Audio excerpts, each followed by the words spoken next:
Hello friends of Unicorn. So for our this month's video, it took place in the midst of a pretty solemn event, which is that of the invasion of Ukraine by Russia. So like any war or military conflict, it represents human suffering, and I think it's an unfortunate incident for the world. However, I think it is appropriate that we look at how we should position our investments in relation to that. And hence, today I actually invited one of our analysts, Jirio, who used to be an intelligence officer with the Singapore Armed Forces. Because I think he'll be the right person really to give us further insights into this conflict. So thanks a lot, Jirio, for joining us today. So maybe Jirio, if I could seek your help to share with our friends actually what has been happening between Russia and Ukraine recently. Sure, Kevin. So in the past couple of weeks, we have seen that Russia has had a lot of build-up of troops along the Ukraine border, as well as a lot of exercises that's been taking place. More recently this week, we have seen that Putin has actually ordered troops into the two separatist controlled areas in eastern Ukraine under the ambit of a peacekeeping operation. At the same time, we have also seen that key political figures such as US President Biden, as well as US Secretary of State Antony Blinken, has come forward to say that invasion is very likely. And at the same time, we have EU that is now holding an emergency summit to actually discuss on what to do about the situation. Now, in Ukraine itself, we have seen that eastern Ukraine has undergone some artillery shelling, and because of this, Ukraine has also declared a state of emergency. At the same time, we have seen that the elderly and young have come forward to actually undergo some arms training in preparation for a potential Russian invasion. Just today, we have seen that Putin has actually ordered for military operations in Ukraine itself and demanded for Ukrainian forces to actually lay down their arms. I see. Right, Jirio, thanks a lot.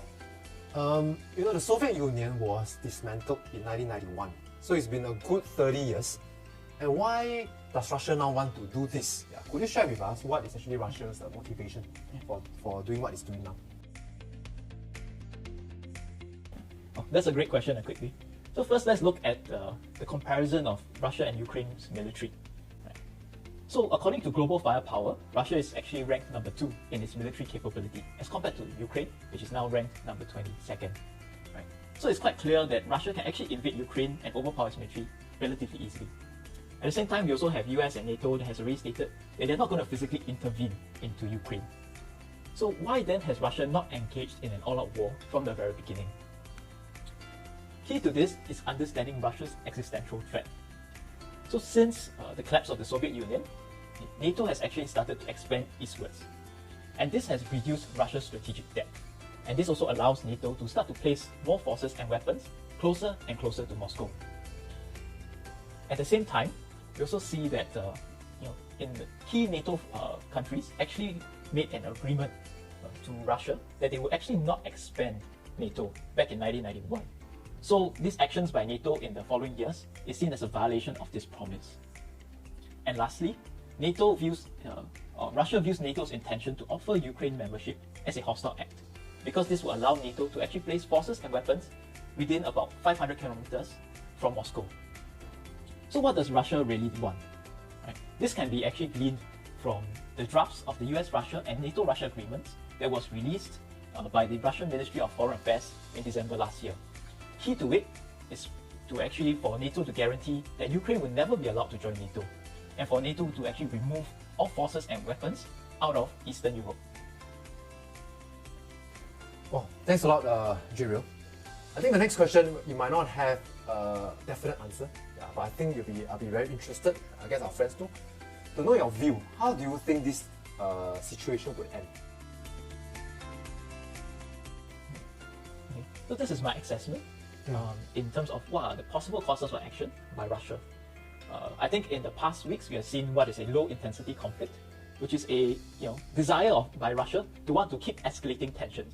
This is with the hopes that this will actually force US and NATO to want to compromise and thereby de-escalating tensions. And that is why we have seen a lot of military build-up and exercises, as well as cyber attacks. I think right now we are starting to see a bit more of a limited invasion. because if Russia feels that this past strategy has not worked as well, so it's perhaps likely that they will invade Ukraine up to the Dnieper River. However, if this is still insufficient, we could see that Russia could actually completely invade Ukraine. Right. So of course, then what will US and NATO do? So they have prepared a list of potential sanctions and measures to take against Russia that spans diplomatic, information, military, as well as economic measures. The key things that I'll touch on are the economic measures, because that has been what they have focused on back when Russia actually annexed Crimea in 2014. So what they have already done is place sanctions on key Russian figures as well as financial institutions. And they are in the midst of actually discussing more retaliatory kind of measures against Russia. But what does this really mean for Russia? Actually, Russia has been building its financial shield since it has actually been the target of sanctions since 2014. So they have actually built up their gold and forex reserves to about 640 billion. At the same time, they have actually started to cut their reliance on global debt markets as well as the global financial system. So it seems that they're actually building their resilience against all these impending sanctions. However, the same cannot be said for Europe. We can see that Europe is heavily dependent on Russia for its energy needs. So any potential sanctions that targets Russia's natural gas and oil exports will definitely have a severe impact and will fuel inflation in Europe. So it's very likely that such countries with heavy reliance on Russian natural gas and oil will not be so supportive. So in summary, Russia has the military capability to invade Ukraine with ease. Russia definitely has the economic resilience to withstand possible sanctions. However, Russia will want to pursue the most cost-effective method to extract its desired security guarantees, because war is a very costly business. That said, Russia is prepared to go all the way with a full-on invasion should other methods prove to be ineffective. That's all I have to share, Kigwi. Wow, thanks a lot. Yeah, thanks a lot, Jeriel. Yeah, I think it's definitely a very good insights from Jeriel. So if I can summarize, what Russia really wants is really to make sure that it has Ukraine at its buffer land to ensure that it's own protection. And I think how long this will end also depends how fast or how much US and the NATO will want to give in to Russia's demand.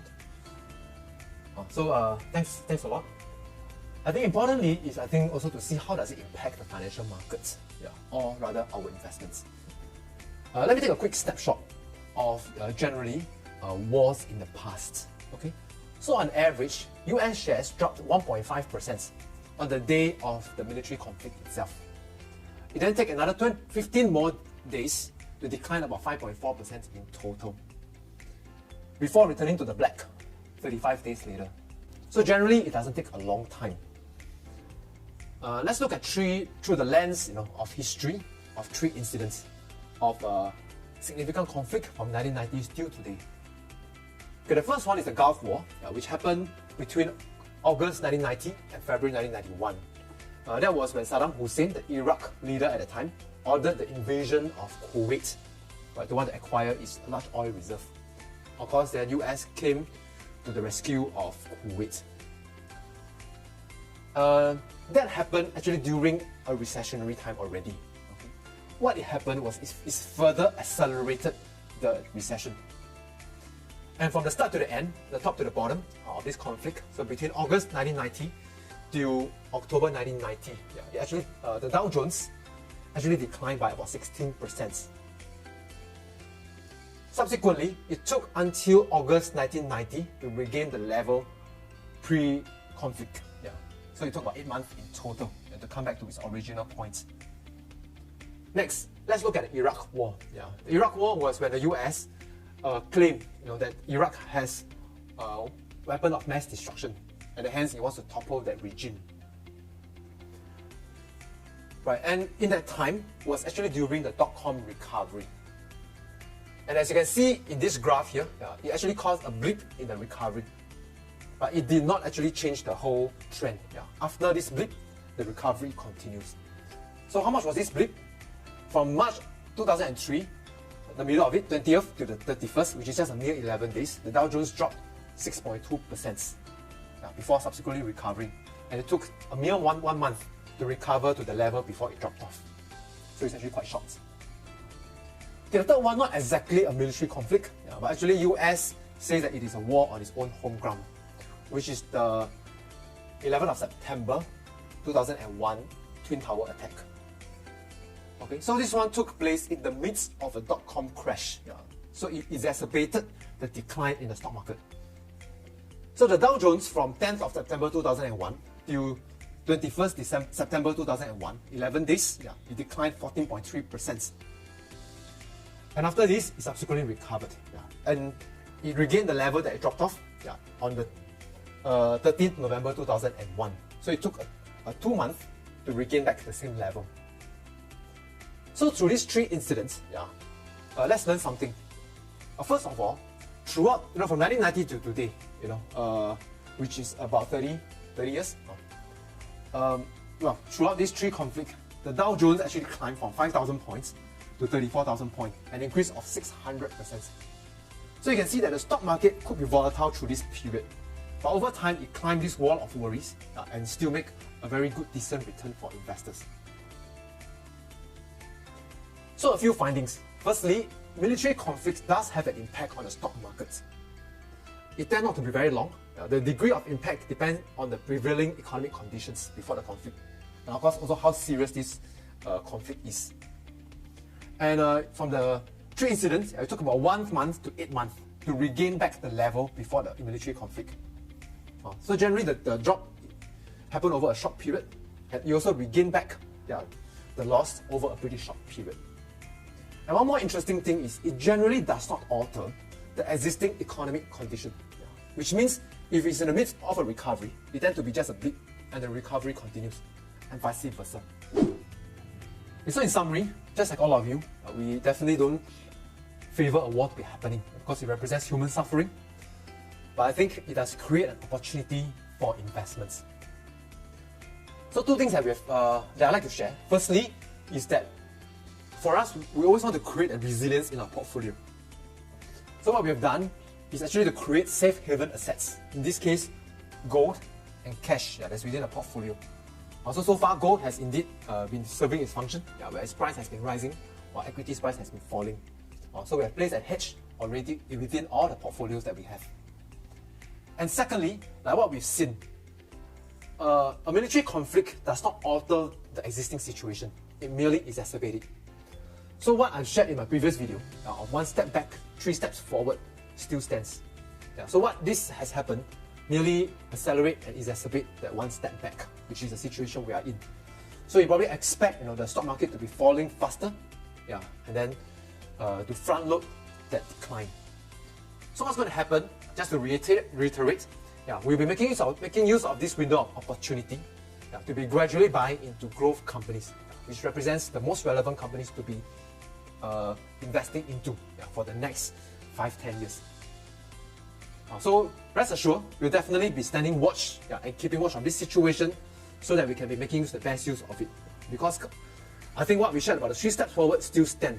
Come the second half of the year, I think a lot of this factor will start to falter. That of inflation, that of this conflict. And for this growth company, if we manage to get meaningfully invested in the first half, I think we will really benefit from it come the second half. Okay, so thank you very much for viewing.